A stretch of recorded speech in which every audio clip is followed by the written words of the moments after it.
Hello everyone and welcome. In this video, I will talk about myself a little bit.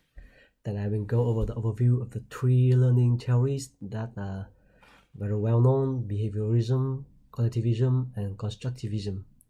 And finally, I will end with a personal philosophy on teaching and learning. So first, for introduction about myself, I'm Dung, so D-U-N-G, but there is a tone mark from Vietnamese. And my motto is learn, share, create, love. And as you can see, the first thing is learning, and the second thing is about sharing. So that there you already have my passions for teaching people. I'm a citizen of the Socialist Republic of Vietnam, and that's a very interesting point because in the high school K-12 education, I actually have an experience of how communism teaching is and afterward I learn by myself. I go through e-learning, so I kind of like have a test of a lot of different way of teaching. And I work as a production manager in Game Lab Hanoi, a video game development studio. So as you can see, as a production position in the software company, there seems to be not much reason for me to be interested in training, but actually it's my passion for education has been for a long time since I was a kid. And throughout my life as a student, I do private tutoring on physics, and I also do short seminars on software topics in the school. I'm learning computer programming as a software developer, so the short course for mobile development can be kind of like easy to imagine because it's like a very technical, but actually something I'm very proud of is to deliver the seminars for the parents who are considering sending their kids to the foster kid programs. And well, I don't see anywhere else where you have a sales seminar about education ran by the software developer in the company. And afterward, when I change company, I do in-house training on programming and soft skills, and a lot of coaching for the programmers. And since 5 years ago, I'm start to work as a manager and organizing studio-wide training program. I switch a bit from deliver training myself into helping others to develop the training programs, to spread it to the whole studio, and do mentoring and occasionally workshops like every 2 or 3 months or so. And I take this micro master program to level up the quality and effectiveness of my sharing. And I also really look forward to a future career in education. Now for the learning theories review, I will do like briefly, but also kind of like focus more on comparing the three from the instructional design perspective and not on the theoretical. So the big three that we all know about: behaviorism, cognitivism, and constructivism. And here you can see that I picked the three icons that kind of represent how the theory looks at the mind of the learner. For behaviorism, like the learner mind is like a black box, like you don't even care what happenings inside the mind of the learner. You just care that they elicit the behavior that you want. So it's a worldview that operates on a principle of stimulus and response very similar to animals. And actually it's interesting is that all behavior can be explained without the need to consider internal mental states. So that's behaviorism. For cognitivism, they kind of like they start to acknowledge the importance of mental process, and they consider the mind as a computer where you take input, you filter it, you save it to the short-term memory, transfer to long-term memory, and recall later. And in the time that cognitivism's on the rise, people start to care about optimize the training for different people. They start to consider each learner an individuals and not like everyone is the same. And finally, in constructivism, the concept is like the opposite. Is not, it's not like the knowledge is not transmitted from the teacher to the learner, but it's more about letting the learner discover the knowledge themselves, and the learner have their own experience, has their own ways of thinking, and has their own way of making meanings from the experience. So learning is an active and contextualized process of constructing knowledge rather than acquiring knowledge, and it's very different because they consider its knowledge and skills are subjective, and these two, they are all objectivism. So basically there is a truth, that's the same for everyone, but when constructivism appear, they agree that it is subjective, is an internal representation of the reality. So what more interesting for me is like if you map the three learning theories in two axes. In one axis, you consider whether the individual, is there any individuality or not. So on the left side is no individual processing at all, everyone the same. On the other side, knowledge is self-construct and have a very high level of individuality. On another axis, you consider how we consider the learners. Are they passive or even being forced to learn, or are they active, motivated, and actually driving the learning experience? And you can see that behaviorism is here, right here. Like cognitivism is interesting because they start to acknowledge that each person is different and each person have their own preferred method of acquiring and recalling and storing memory, and there's a wide range of the way that people can learn in cognitivism. It can be kind of still a little bit passive, or it can be very active. And for constructivism, like it has to be the learners have to be very active, very motivated, and the knowledge are fully self-constructed. So it looks like moving upward thing, and it looks like constructivism is better than cognitivism and better than behaviorism, and there can be debates and there can be people who defend one theory above the others. But actually I think if we look at the behaviorism and cognitivism from the perspective of an instructional design, so the way we provide knowledge, the way we provide meanings to people is substantive. So we give them knowledge.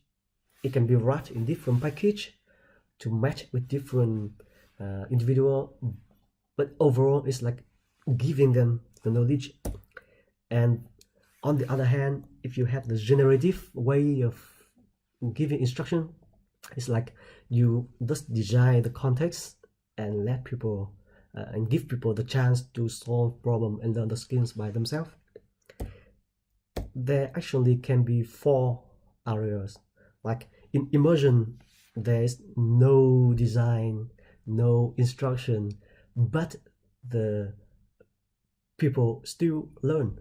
So that's what happened for babies. That's what happened for many of the behavior that we have. There's no one teaching us, but by experience we learn it ourselves.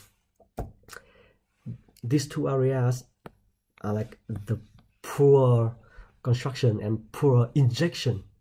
Let's just consider like if you have a new employee coming into the company and you give them long documents of policies, give them policy training, it can be done in an injection method.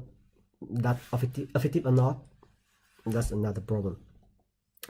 But finally, the biggest area, I think the biggest area is integration. That's when you apply both substantive and generative method in order to transfer the knowledge and in order to allow the learners to acquire the knowledge and skills in the most effective way possible. So how does integration happens? If we look at the learner's level, are they a beginner or are they already an expert? If you look at the problem, is the problem, the skill, the knowledge simple, clear, and predictable? So let's say whenever there is a fire alarm, you have to run out of the buildings. Like for simple, clear instruction like that, induction works. You make the guy practice enough time, then it will become an automatic behavior, and there's nothing wrong with that. But for complex, ambiguous skills, for example, how to solve problem, how to manage a team, how to do agile project, then it can be better by having more focus on the generative part. So it depends both on the task, on the skills itself, and it also depends on the learner's level. So for example, even for a very complex, very ambiguous task like team management, and if you are promoting a programmer, a very technical guy, for the first time to become manager, you have to give them instruction in you have to organize instruction, you have to give very clear guidance, kind of like still supplantive, and allow him to start slowly, learning slowly, and by experience, when they get up to higher level, then we can throw in some real harder problems, some context-based learning for the guys. So that's the way I look at the three learning objectives, the three learning theories. I think both of them are very meaningful, useful, and there's a lot of tactics, strategies that we can learn from both theories, and no one is better. It's just which one is more suited to the problems. And finally, on the personal philosophy, actually I really enjoyed reading and researching about the theories, because when I look at that, there's a lot of moment when I just recognize why in my previous learning experience I like this one and I dislike another one. So for behaviorism is actually match it one of my very important point that I always press to other. It's like for learning to be considered successful, there has to be a change in observable behaviors, right? So in the beginning, in the early days when I do training, I just kind of like, if I have some cool things I want to share, but what happens afterward, I didn't even care. It's like, okay, I already tell them what I know, so they will do whatever they wanted that. But now when I design training, I always try to identify some key actions and key behavior that I want to be able to see, to observe from the guys, to know if the training is effective or not. For cognitivism, is the main lesson for me is that everyone is different, so the training must be personalized if possible, and at least it has to be very flexible and varied. Like the way I explain this one concept, I have to explain both by vocal, explain both by image, drawing, videos, and sometimes activities. And finally, for constructivism, express the importance of interactive and active participation and discussion, and learn by doing. And in the last year, I think I put too much focus on this, and now I recognize that for some kind of information, for some kind of situation, we really can still focus most of the training on this two way of substantive way of giving instruction. And the final one is that it has to be goals oriented. The teaching has to be goal oriented and giving meaningful and motivating goals to the learners themselves. Like we have to put ourselves in the shoes of the learner. What do they want? And we try to shape the training to match what they want and make it very clear from the beginning to motivate them to join actively. And for learning philosophy, so my personal learning philosophy is simple three things. Learn by teaching is, so even if I don't actually teach, when I learn something, I always try to envision myself having to teach this subject later, and I find that it's a very effective way for me to learn, because I also like a quote from Einstein, like simple, if you cannot explain it simple enough, you didn't understand it enough. So when I learn new thing, I try to envision myself teaching it to people who are totally newbie and didn't know much about the subject, and try to make sure I can explain it in the most simple way possible. That's the best way. And the second best way is learn by building stuff. I have always tried to do some demos, do some programs, do some practice, some exercise in order to learn the stuff better. And the last thing is more like not a method, but a way of thinking. Is like my learning is curiosity driven. I just love to learn, and to live is to learn. If there's one day when I didn't learn any new thing, either from podcast or from medium or from books or from other people's, then I just don't have a day like that for a long time. At least I listen to podcasts every day and try to learn every day. And I learn a lot of different subjects, not just directly related to my work or to the future career, but even like quantum physics or data scientist, data science, even though it's not fully related to my work at the moment, but I just love to know about new thing. So that's wrap up my video. It's a little bit long. Thank you very much for your attention.